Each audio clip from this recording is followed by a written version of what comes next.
বালুরঘাট পুরসভার একাধিক ওয়ার্ডে বসানো হচ্ছে পানীয় জলের ট্যাঙ্ক, যা পরিষেবা দেবে 24 ঘন্টা।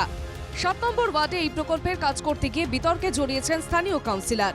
অভিযোগ, জল প্রকল্পের কাজের জন্য কাটা হচ্ছে শতাব্দী প্রাচীন শীতলা মন্দিরের গাছ। প্রতিবাদ জানিয়ে বালুরঘাট থানায় অভিযোগ দায়ের করেছেন স্থানীয় বাসিন্দারা। 300 বছরের পুরাতন গাছ, সেই গাছটা কাটা হচ্ছে। এখনও পুরোপুরিভাবে সেই বিল্ডিংটা তৈরি হয়নি। সেই উপরে যত আরও উঠবে তত গাছ কাটা পড়বে। আর যতটুকু মন্দিরের জায়গা আছে ততটুকু জায়গা মন্দিরেরই লাগবে। কমিশনার হচ্ছে পাকা করে দিয়েছে, হয়তো পেছনে পাকাই হচ্ছে, যার জন্য আমরা ওখানে আগাইনি। তারপরে আমরা পরে দেখছি যে না, ওখানে পিলার ফুটতেছে, জলের ট্যাঙ্ক হবে। তাহলে আমাদের সুবিধা অসুবিধা, আমরা পাশে যেহেতু থাকে, পূজা দিতে আমাদের কত অসুবিধা হয়, আমাদের কাছে একটু শোনা উচিত ছিল। ওনারা কিন্তু আমাদের কাছে কিচ্ছু শোনেন না। মন্দিরের সমস্যা এইটুকু জায়গার মধ্যে আমরা মন্দিরটা করলে আমাদের লোকজন খুব এখানে বসানো খুব মুশকিল হয়ে যায়।